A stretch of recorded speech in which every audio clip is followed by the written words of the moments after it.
Vamos a falar sobre esta decisão da Agência Nacional de Energia Elétrica e para isso eu converso com Valéria Rosa, advogada especialista no setor elétrico e mestra em Direito da Regulação e sócia do LCFC Advogados. Valéria, boa tarde. Onde está a razão deste aumento que, segundo o ANEEL, é do CDE? Por que a conta sobe? Boa tarde. Boa tarde, Fernando. Primeiro, um prazer falar com vocês, com toda a audiência. E aí a gente precisa, você mencionou, relembrar o que é essa CDE, né? É a conta de desenvolvimento energético, ela acaba sendo a conta que gere os subsídios, né, as políticas públicas voltadas para o setor elétrico. Então, nós vimos meses atrás a aprovação, pouco tempo atrás, a aprovação do orçamento dessa conta de desenvolvimento energético num patamar. E agora houve aí uma reavaliação desse valor estimado e, portanto, a conclusão de que nós teremos, de fato, um aumento tarifário, justamente porque a estimativa inicial do orçamento da CDE não é exatamente igual ao orçamento efetivamente homologado. E aí, da onde vem, Fernando, essa modificação substancial? Eu posso elencar aqui para vocês, sobretudo, né, a parte relativa aos subsídios a fontes renováveis. Além disso, a gente tem um item específico que trouxe uma diferença substancial quanto aos subsídios e ao pagamento relativo à geração distribuída, aquela polêmica com relação ao uso do sistema de transmissão e de distribuição. Então, tem uma parte relevante com relação a isso também.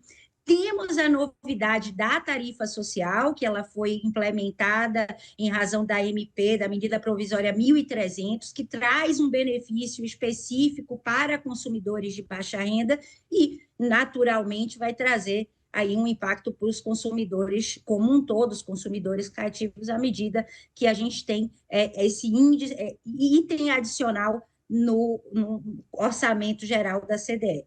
Para além disso, a conta de consumo de combustíveis, a CCC, teve uma variação, isso por conta das discussões relativas à Amazonas Energia, lá no norte, um problema bem emblemático, que é muito discutido no setor, e o programa Luz para Todos, que tem ali como tarefa, objetivo principal, a universalização do serviço elétrico, e aquilo que tinha sido dimensionado a princípio não foi exatamente ao orçamento depois homologado e concluído pela agência. Então, hoje, a ANEEL lançou um boletim trimestral que traz essas atualizações e, sem dúvida nenhuma, aí preocupa, né, a todos à medida que traz um aumento da tarifa possível para além dos índices de GPM, IPCA, como você bem mencionou, Fernando.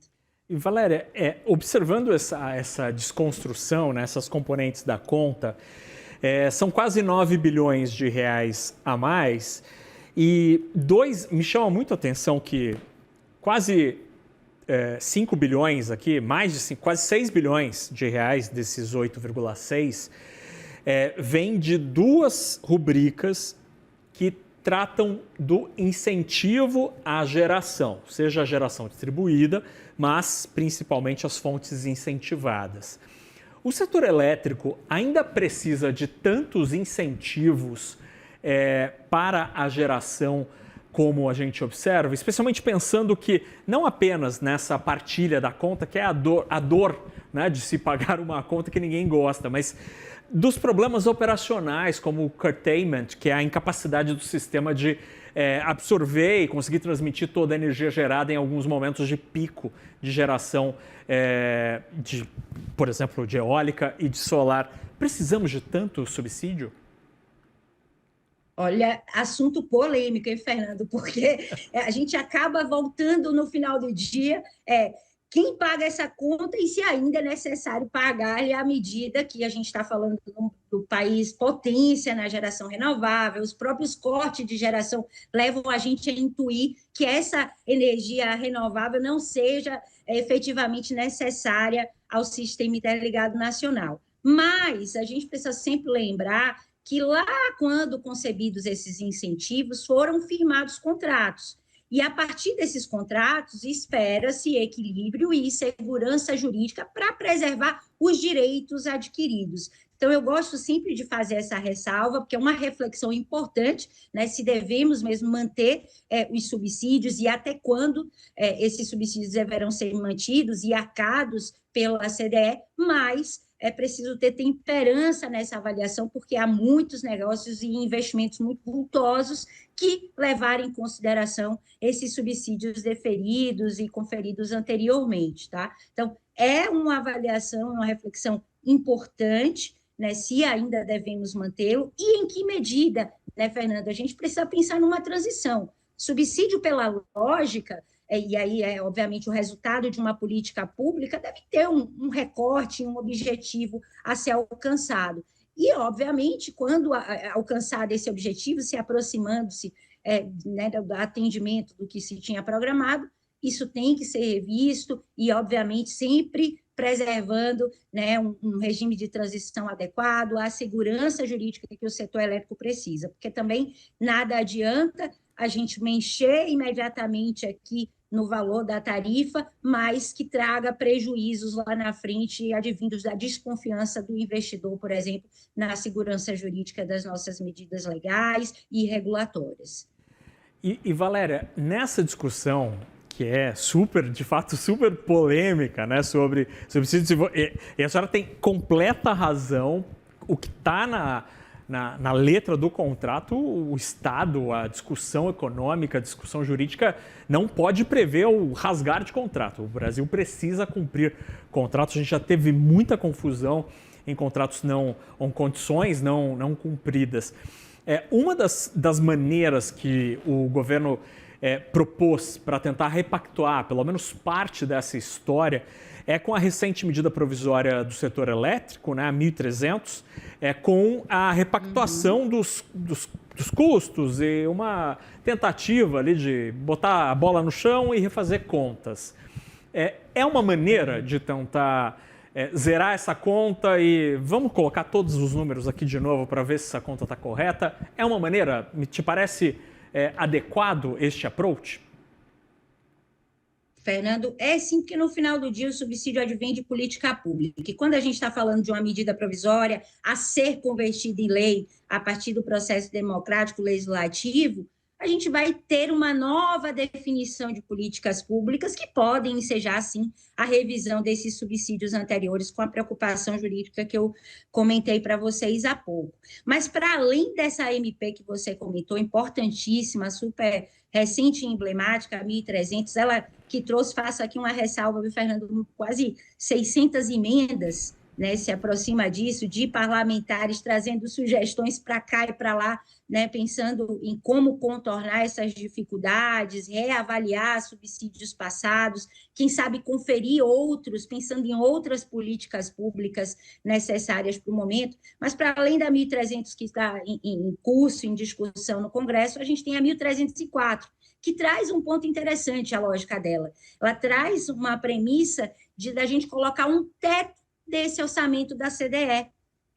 Essa CDE que nós comentamos, que teve aqui uma variação daquilo que tinha sido estimado, a princípio, numa consulta pública pelos técnicos da ANEEL, e que, ao final, né, não foi exatamente o valor homologado, concluído pela agência reguladora. Então, esta 1.304, para além da 1.300 que você citou, traz aqui um elemento interessante para a discussão, porque ela coloca um teto para este orçamento, para a CDE em si, o peso que ele vai ter para o consumidor, logo dá um tantinho também de mais previsibilidade, quem sabe, se esse dispositivo for convertido em lei, para o futuro do aumento das tarifas, porque pelo menos o orçamento da CDE, a gente teria um teto a se esperar observado.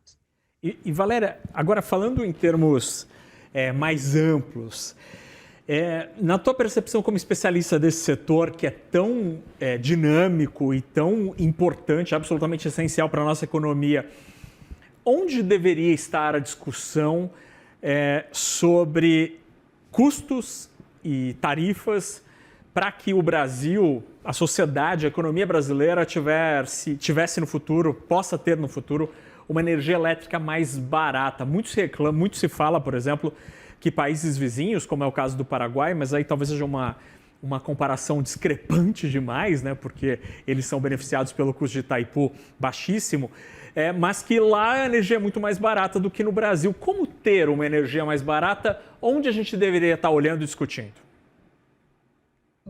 Primeiro, a gente tem uma conjunção de fatores, né, Fernando? Não à toa, o nosso sistema elétrico ele é único no mundo. Pense que o Brasil, territorialmente falando, um país continental, ele de fato difere da grande maioria das nações no mundo e, portanto, traz complexidades, né? A gente tem diversas vantagens e atributos climáticos, naturais, que precisam ser considerados, que nos levam a uma expectativa de ter uma energia efetivamente barata, mas, por outro lado, a gente tem desafios, a exemplo do custo e do valor específico para a expansão da rede de transmissão, que acaba conectando ali a geração, o ponto de geração até o ponto de consumo, pensando num país super extenso territorialmente falando.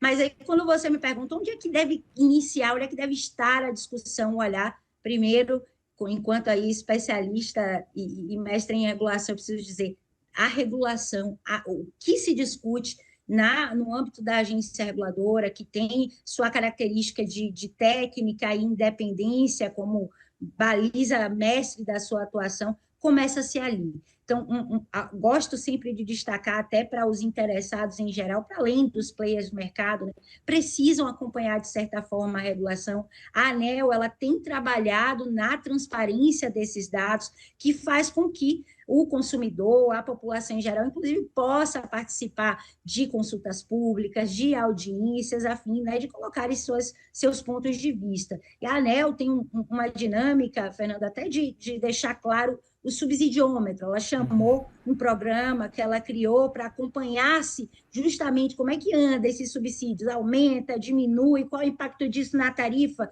e com essa transparência faz com que tanto os interessados, os players, os consumidores de modo geral, possam pressionar, possam requerer reavaliações à medida que se conclui que a tarifa poderia vir a ser mais barata. Mas eu não tenho como negar que, olha, nunca é tão fácil quanto parece. E o setor elétrico, pela sua união de forças, e a gente tem aqui segmentos de geração, transmissão, distribuição, comercialização. Dentro da geração, você tem várias fontes, com várias agendas e atributos técnicos diferentes. Então, não é fácil mesmo consertar, né, todos esses interesses, os atributos técnicos, políticos. Então, nasce na regulação, muitas vezes vai parar paralelamente no Congresso, mas o que eu digo é observar aquilo que tecnicamente vem sendo discutido nos órgãos que compõem a governança do setor, a ANEEL, o Ministério de Minas e Energia, enquanto, né, representante da pasta no Executivo, o Operador Nacional abre consultas e está sempre também disposto a ouvir algumas informações, a Câmara de Comercialização de Energia Elétrica. Então, é observar lá no nascedouro, tecnicamente, qual é o gargalo, como é que a gente pode contribuir para mitigar. Isso também, sem dúvida nenhuma, tem seu valor lá na frente, quando chega-se às conclusões, às decisões, que no final são também políticas, são técnicas, mas têm um cunho político, e aí deve representar os interesses da população, né, dos consumidores de energia, dos investidores do mercado. Então, é esta coxa de variáveis que a gente deve ter atenção, Fernando. Muito bem, a Valéria falou do subsidiômetro aqui. Se você entrar no Google ali, colocar subsidiômetro, luz, energia, vai estar. O primeiro link ali do Google é esse serviço aqui da ANEEL. E até agora, nós, brasileiros e brasileiras, pagamos 27 bilhões e 900 milhões de reais em subsídios no ano de 2025, dado até o dia de hoje, 11 de agosto de 2025, e ainda tem chão para o ano, então esse valor aqui vai crescer muito.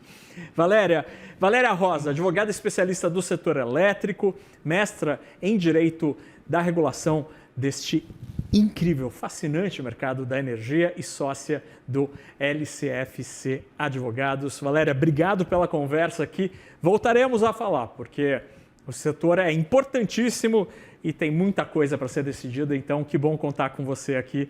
Obrigado pela conversa, boa semana. Eu que agradeço, Fernando, conte sempre conosco. Até logo.